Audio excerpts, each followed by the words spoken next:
Something really fun and really interesting that ChatGPT and AI is teaching me is to ask better questions, because these tools, ChatGPT is brilliant. It's really smart, so long as the prompt that you're providing it with is smart and elaborate as well.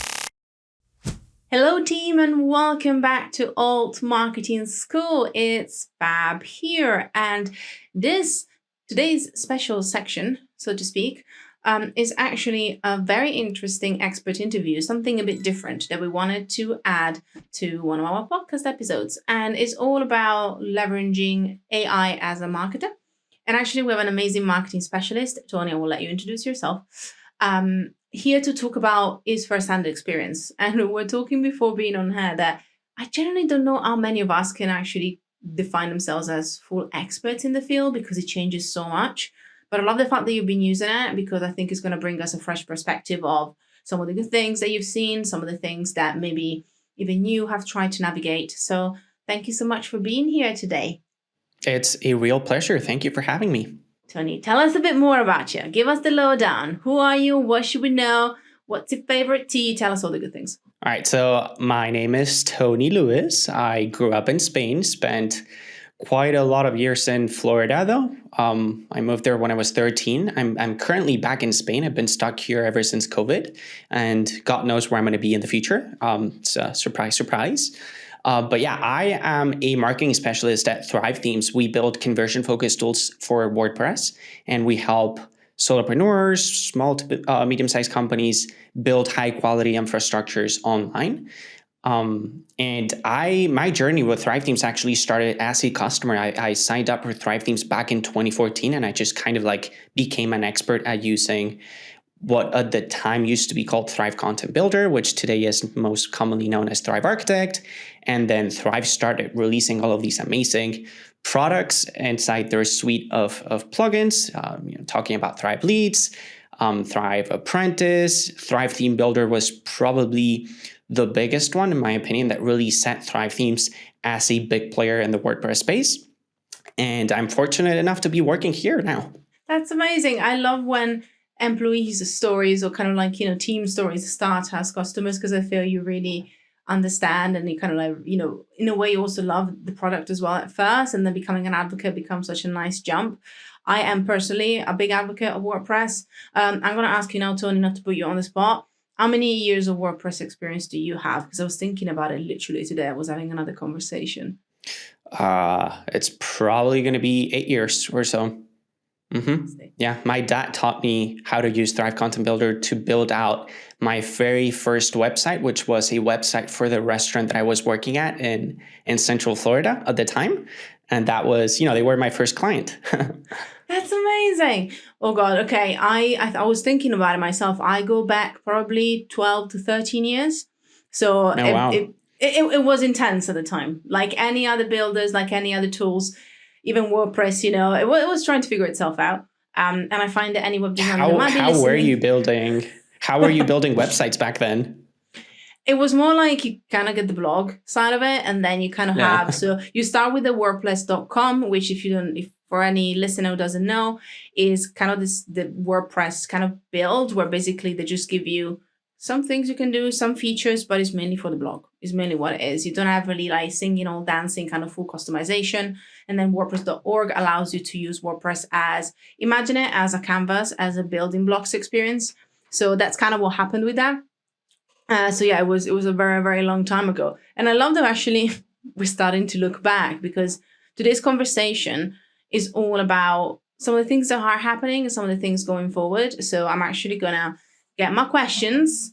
And yes, I want to talk about AI. And part of me is people might actually start rolling their little tiny eyes. The listener is like, not again. But I think it's so important to talk about it from a first-hand experience on how we have been using it as marketers and some of the things that we have learned. So I really wanted to bring this back up, because so many of our students, whether it's in our community or even certification students, still, I think, have a lot of questions. And you kind of feel like you don't know if you want to start that conversation, because people have very strong opinions. So I'm going to ask you first and foremost, before we even jump into the questions, what's your relationship with the use of AI? I think you mentioned ChatGPT is what you're currently using at the moment. Mm-hmm. Well, how would you describe it? It's complicated. No, yeah. I mean, I'm going to be referring to ChatGPT throughout this conversation, mainly because it's the only one that I've really digged into for the last couple of months, and I feel like it's the tool that we're all kind of like getting to play with at first, mainly because surprisingly enough, it's free and anyone can sign up for it and start using it, which is pretty awesome. I got to tell you, my relationship is I'm in love with it. I'm embracing it. I love it. I think it's a really powerful thing that we're, just kind of getting our feet wet with. And I really like it. I'm really hyped up. So what if I were to say, what about people that actually feel that maybe as a marketer, you know what I'm going to say, Tony? It's going to steal my job. It's going to get me out of work. What would you answer to that? Based obviously on your experience and how you've been using it. Yeah. Look, I don't think AI is going to replace anyone's job, at least not yet. Like, I can't promise you that in 50 years, copywriters are still going to have a job. But today, I don't think it's going to replace anyone's job, but rather complement it. Like, for example, it's going to take care of a lot of mundane and boring tasks like, outlining a blog post or optimizing headings for SEO. And it's going to let marketers focus a little bit more on the creative side of things for the most part, which tend to be a whole lot more fun. I don't see this replacing anyone's job quite yet. I love that because actually you brought up two of my favorite skills, I would say, of marketers that are very underestimated that we talk about so much at the school, which is creativity, which maybe that people can figure out a bit more, but also curiosity. I think that's another thing when it comes to, trying something new and experiment with the new type of content or a new campaign. The curiosity and the creativity we have as marketers is something that actually can help us add our own flair as humans. As you say, we're talking about now and in the nearby future.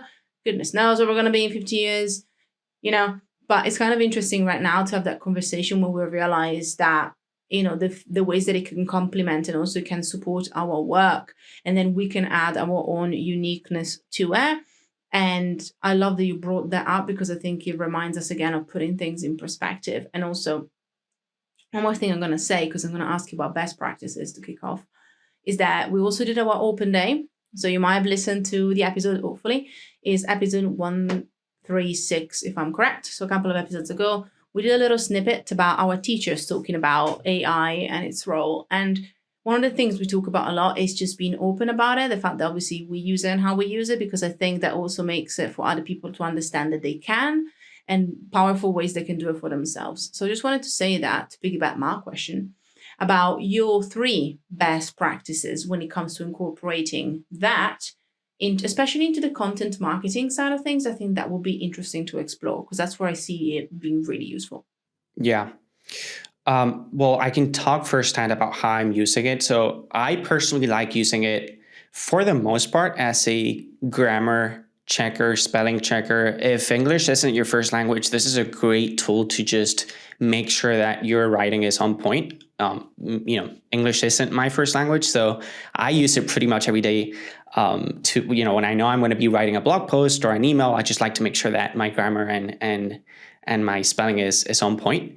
And that is kind of really cool. A good practice that I do implement when I'm using AI and ChatGPT more specifically is to try to write good prompts. I mean, something really fun and really interesting that ChatGPT and AI is teaching me is to ask better questions because these tools, ChatGPT is brilliant. It's really smart, so long as the prompt that you're providing it with is smart and elaborate as well. For example, say that you're trying to write a blog post about the potential consequences in the workforce for copywriters now that AI is emerging, and you want ChatGPT to help you with the outline for that. You're going to get a much better response if you start off by telling ChatGPT how long do you need the blog post to be, the tone in which you want the blog post to be written, whether you're aiming to get people to click on a specific link somewhere in that blog post, and so forth and so on. The more specific you get talking to the AI, the better results you're going to get. And it's really teaching me to ask better questions. And in my day-to-day conversations with people, I'm learning to just ask better questions overall, which is something really cool.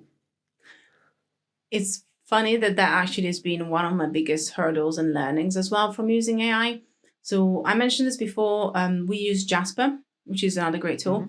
And it has also, like, pretty much everywhere there is that kind of chat function now. If you are an AI tool, then obviously you're going to implement that, because as you said, it kind of really helps with prompts and other things. And one thing that I also tried is actually coming up with content topic ideas, especially if you're doing something for somebody else, or, if you're kind of supporting a client or whatever that might be, or even your team. I just wanted to try it. And that's, again, where I go back to understanding how to actually write better prompts myself, because you have to go more specific, not just in, obviously, let's say 3 content ideas for a career coach.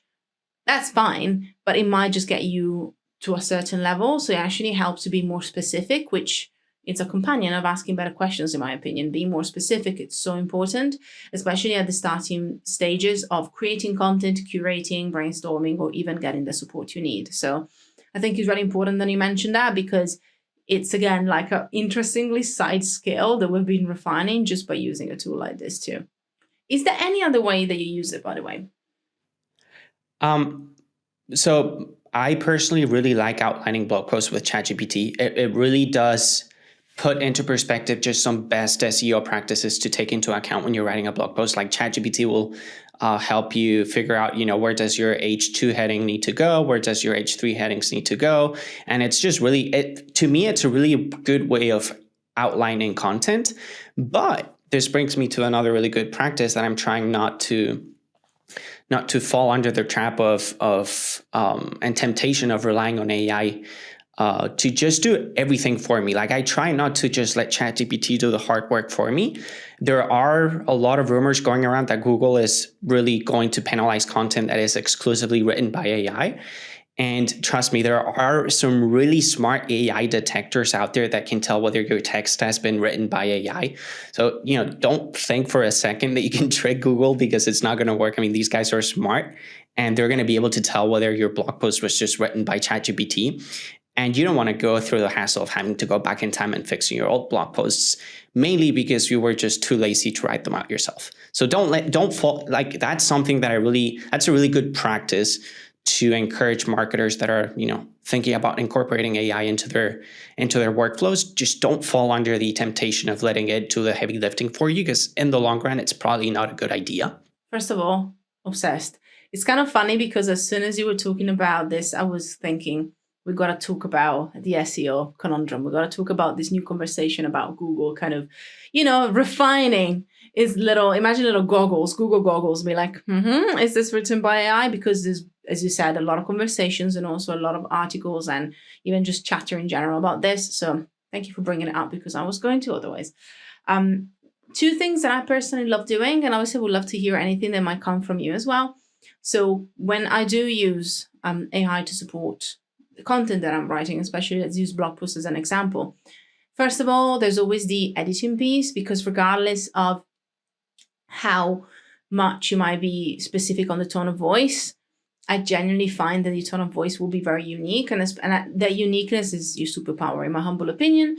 So, for example, when I wrote my book, both of my books, everybody that reads them says it really sounds like you, and I think that has always been like a very big compliment. So it was like, you don't want to lose that. And I think editing is super important. So even if you're using some of that content, even if it's just the intro, even if you are scattering some kind of content written and supported by AI within your post, so we need longer form content, definitely go back and kind of use it as a way to then revise it as well. It's kind of funny, because I think it's helping us also being better editors, something that a lot of writers maybe kind of tend to kind of be like, I just wrote it, it's fine. Just getting it out there, especially if you're not a copywriter. If you are, 100%. You know how many hats we have to wear? 20. How many hats? Yeah, too many of them. Yeah, no, 100%. And that's actually, look, I think what you just said is super important, because what's going to make a lot of what's going to make your brand stand out is that it has personality and it has meaning. And what makes your blog posts unique and valuable is that they're coming from you. It's your voice in there. And that, that's the case in blog posts. It's the case in emails. It's, if you watch a movie, I mean, you're watching people's voices, right? Even if they're acting. And if you strip that personality touch out of your work, out of the equation, I feel like people are going to be able to tell that it's, that you don't really care about putting in the work of actually writing up something that's unique and that's important to you. And that in the long run is definitely not something. I mean, I feel like people in the world of influencers, people are really starting to smell the BS from miles away. And you don't want to be one of those people that is putting content out there that isn't really truly valuable or unique. I love that. And actually leads me to one of my other points that I wanted to talk about today, which is kind of misconceptions or myths. Maybe even stuff that has been brought up when you had conversations with other marketers, maybe on your own podcast, or even within your team when you actually started maybe talking about using this tool. Is there anything that, kind of came up and you thought, this is actually something that maybe people think about, but it's not the case, whether it's a myth or a misconception you can think of? 100%. I mean, I feel like the biggest misconception is probably that you can just sit down and relax and let ChatGPT handle everything for you. I'm seeing this especially not so much in the digital marketing space. I feel like probably because I'm surrounded by smart marketers, but I see a lot of programmers relying on ChatGPT to write code for them. I mean, it's that smart, just in case there's anyone out there that doesn't know about ChatGPT. It really is that smart. It can program for you. It's brilliant. It really is smart. But they're relying too much on it. And I feel like that is a big misconception. I don't think you should be relying entirely on AI, mainly because of things that we just discussed, right? If Google starts penalizing content that's being written by AI, you're gonna be in trouble. And it goes back to the whole idea of making sure that your brand is unique, that you have a voice, and that people don't just think that you're just relying on ChatGPT to do the work for you. I had no idea. I genuinely had no idea that you could even write a whole strings of code. That is wild. Yeah, Okay. yeah. Mm-hmm. That is It's that smart. To be honest, I haven't used ChatGPT itself because I use Jasper. The whole point of Jasper is really to support with kind of more the content side of it. So, I think that's been that. But also I've used other tools as well. When it came, for example, to sales outreach, it's been super interesting to see that too. Like things like this prospecting, I think is going to be layered a lot more in so many ways. And I genuinely also believe another big misconception, and that comes from tools like Later, Sked is another one that I've seen recently, probably by the time this goes out, because we recorded a bit earlier, probably going to be another 50 tools that said, by the way, we're integrating some sort of AI right now, which, by the way, leads me to the fact that I'm pretty sure that the idea of having ChatGPT or any tool for free for everybody to use was just a way to actually prime us to the fact that then there were going to be different tools that then you could use somewhere else. This is my skeptical hat goes on. And I'm like, I see what you did there. So I don't know, but I'm just kind of speculating. That's a really great question. I mean, as I started to use ChatGPT more and more often, I really started to question, why the hell is this free? Because right now I'm at a point where I would happily pay for ChatGPT. It's becoming that valuable to me. And I couldn't quite crack what the main reasoning was behind keeping it free. I guess there is an element of letting people, fall under their trap of really liking it and enjoying the tool. I mean, they've got me signed up as a client now if they were to start adding in different pricing tiers. So I think that, that really worked out well for them. And I know that Jasper is a little bit more pricey. I did look into it. It's more targeted to digital marketers and content creators and writers. And I think they charge $50 a month or something for it. And I would happily pay for it. I think they're becoming that valuable where I can see myself paying for these types of tools. Exactly. And to go back to when we talked about at the beginning, there's also the element of which we know as marketers, like tackle objections. And as soon as a tool like this became a bit, it started working and it started becoming more popular, whatever that might be kind of the actual end game, obviously the biggest problem and obstacle is people don't trust it. People are afraid it's going to make their life harder or it's going to steal opportunities from them. So actually introducing it as something that people could try for themselves, I think, is literally marketing. It's like, with that kind of marketing journey one-on-one, if there's such a big misconceptions or big fears and big blockage, it's important that you actually get people to try it first and to use it for themselves firsthand. Now, I'm being, again, skeptical fab and looking at this way. But just by seeing so many tools that we use on a day-to-day, now incorporating AI and introducing that conversation of like, use AI for your captions or to kind of help you with that. I think it was almost an element of educating us first And this is why I love to talk about this, by the way. It's not just because everybody's talking about it right now, so we should talk about it, but it's because of our school. And as a school, I want people to get an understanding and get thinking about, is this for me and how could I use it in a good way for me and for others? So I think without education, like anything else, we can use it for good. We can use it in ways that are not so good. So education gives people a chance at least to try and use it the best way for themselves. If I'm making sense, I'm going to like you are completely making sense. 100%. No, for sure. And I think it does bring up a lot of questions from an ethical standpoint as well. I mean, these things are becoming so smart that, where do we draw the line about who can use these things? I mean, yeah, I'll be honest with you. I wish I had access to ChatGPT when I was back in middle school. I mean, I didn't want to write some essays back in middle school, but we're at a point right now where a 12-year-old can sign up for free to ChatGPT and technically not have to do that. Now, I go back to the idea of having AI detectors, just like teachers can have access to plagiarism detectors where they can check and see if someone grabbed text from someone else's work. There's going to be detectors. I mean, there are already detectors. I've already tried them myself, and I know that they're very smart at detecting text that has been written by AI. But yeah, I do definitely see how people can be concerned from an ethical standpoint. Thank you for bringing that up, because I think that's a big part of the conversation as well that we're having these days. It's just understanding, how obviously with the rise of a tool, it's almost like you can put your hand in the sand and pretend it's not there, or you can just look at the ways that then also you can make right choices and also tools that you can use to help you know. I think it's that transparency as well that really, really helps. As you said, this is a conversation that if I had with like a 12-year-old who really doesn't want to write an essay, they're going to be like, yeah, sure. But as you said, then there are the tools that the teachers can use to help them out. So I genuinely love that, because I think that, the things that you learn by actually doing things yourself firsthand obviously is invaluable. And as I said, it fosters that creativity and that curiosity. If you don't take the time to actually foster it for yourself, you will never learn it. And it leads me to one other question, which is, do you think the hype is ever going to fade when it comes to AI, or do you think things are just going to evolve? Oh, that's a great question.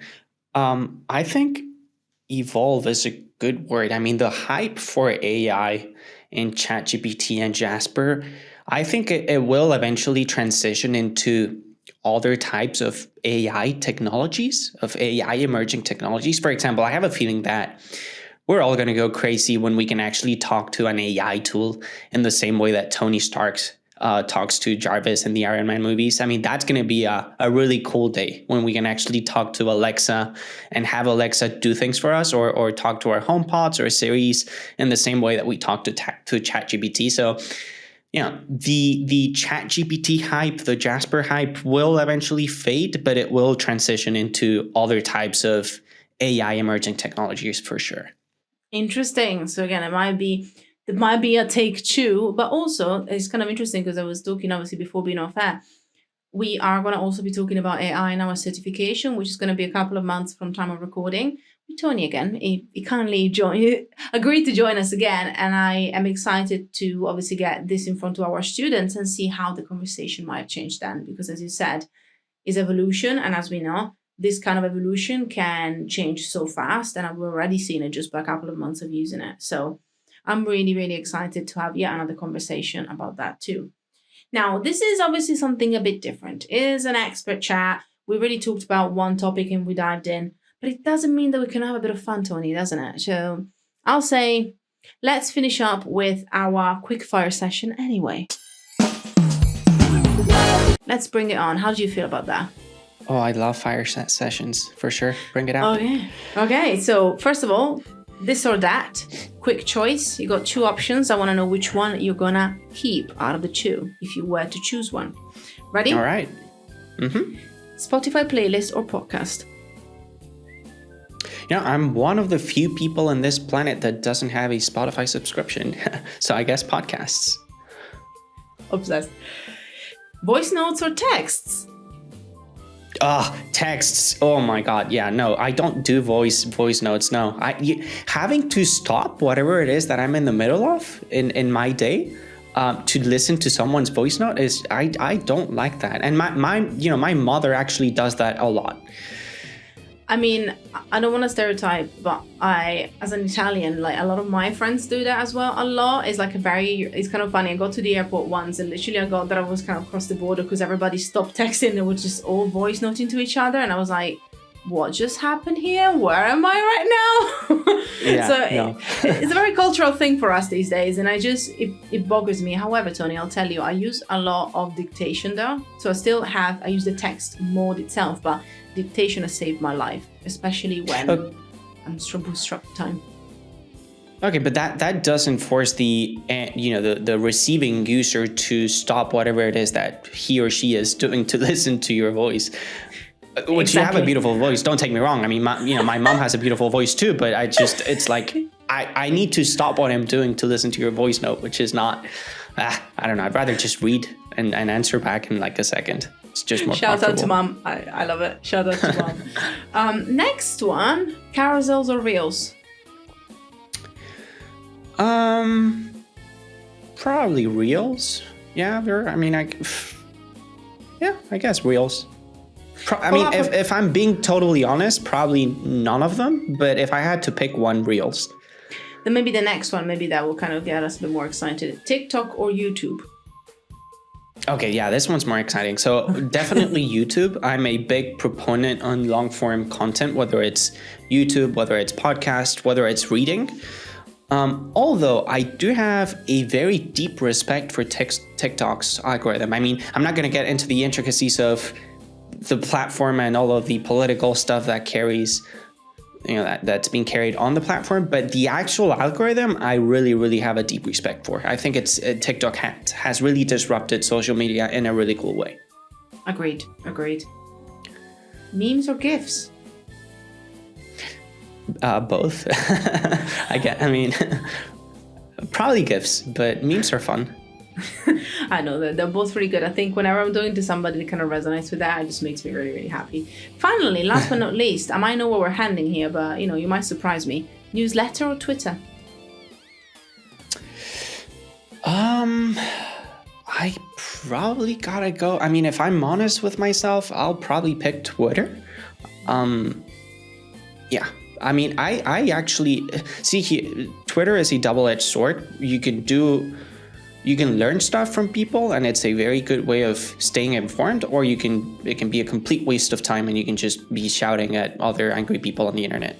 I know how to use it in an efficient way, even though social media, in my opinion, is not a very good investment of one's time. But I gotta pick both. To be honest, newsletters are great too. I mean, yeah. As a proprietor for long-form content, I thought that newsletter will also have a little special place on your heart. They definitely have it in mind, but it's because I'm also a long-form writer and I really love that kind of piece. So that's why for me it resonates a lot. Well, thank you. So we did the this or that. Now, we usually have other questions, but because we covered a lot of these within the section, especially talking about tools, I'm just going to close out with our final question that we ask as well, each and every single person. So, Tony, if you could broadcast one message onto everybody's phone right now, what would that message be? Oh God.